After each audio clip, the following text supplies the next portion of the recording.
आज की वीडियो शुरू करने से पहले मैं आपको बिहार के गोपाल जी की कहानी बताना चाहता हूँ। मुजफ्फरपुर जिले के छोटे से गांव में रहने वाले गोपाल एक किसान हैं। पिछले साल आई बाढ़ की वजह से गोपाल और इनके जैसे 15 लाख लोगों को अपना घर, अपने खेत छोड़कर रिलीफ कैंप में रहना पड़ा। बिहार के जिस एरिया में गोपाल जी का घर है वहाँ अक्सर बाढ़ का खतरा रहता है और सिर्फ फसल ही नहीं, बाढ़ में उनका घर तक डूब जाता है। सरकारें आती हैं, चली जाती हैं, उनकी परेशानी परमानेंट रहती है। फिर भी वो हर चुनाव में वोट डालते हैं इस उम्मीद से कि सरकार उनके लिए कभी कुछ करेगी। लेकिन अब सरकार उनसे और उनके जैसे करोड़ों लोगों से ये उम्मीद भी छीनना चाहती है।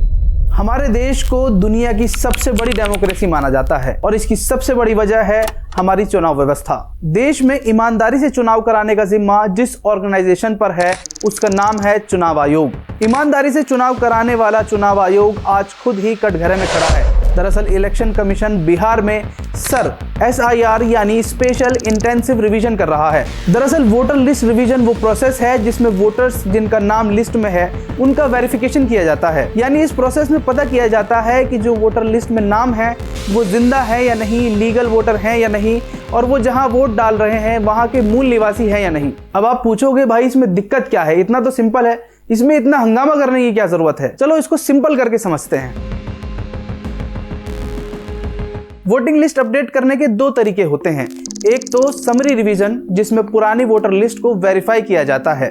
वहीं एक प्रक्रिया होती है इंटेंसिव रिवीजन, इसमें घर घर जाकर नए सिरे से लिस्ट बनाई जाती है। Election commission special intensive revision कर रहा है। ये दोनों प्रोसेस का एक मिक्स वर्जन है। इसमें इलेक्शन कमीशन घर घर जाकर लोगों से उनके कागज मांगेगी और स्क्रैच से नई लिस्ट बनाएगी। कांग्रेस और विपक्ष इलेक्शन कमीशन पर आरोप लगा रहे हैं कि बिहार के इलेक्शन से ठीक पहले इंटेंसिव रिवीजन करके स्टेट वोटर लिस्ट से वोटर को बाहर निकालना चाहती है। चुनाव चोरी करने की कोशिश की जा रही है। नीतीश जी, मोदी जी डरे हुए और वो चाहते हैं कि गरीबों का वोटर लिस्ट से नाम जो है कट जाए। इन आरोपों का कोई आधार भी है या नहीं?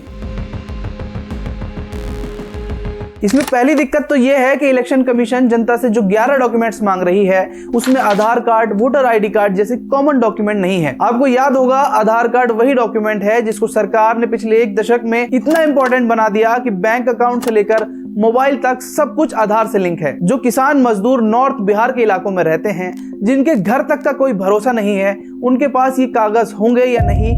अब इसमें दूसरी बड़ी समस्या क्या है? इलेक्शन कमीशन की ये वोटर लिस्ट अपडेशन का प्रोसेस पूरे देश में होना है।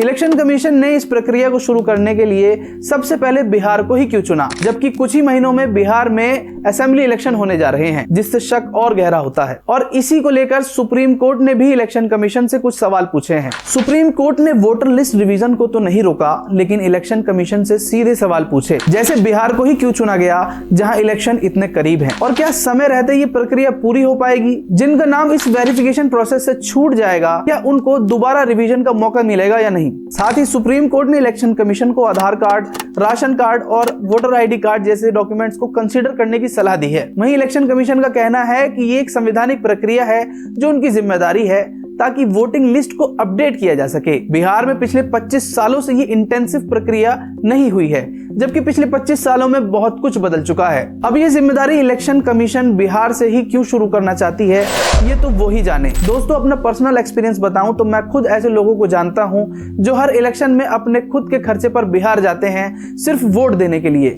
सोचो जरा, छुट्टी लेना, ट्रैवल करना, अपने काम का नुकसान करना सिर्फ इसलिए क्योंकि उन्हें पता है कि उनके वोट के क्या मायने हैं। अब अगर उनका ही नाम इस लिस्ट से हटा दिया गया और वो वेरिफिकेशन के लिए घर नहीं जा पाए तो क्या वो अपना कभी वोट डाल पाएंगे या नहीं? अगर आपको वीडियो में कुछ इंसाइटफुल लगा हो तो प्लीज लाइक करें, चैनल को सब्सक्राइब करें और प्लीज शेयर करें अपने दोस्तों के साथ।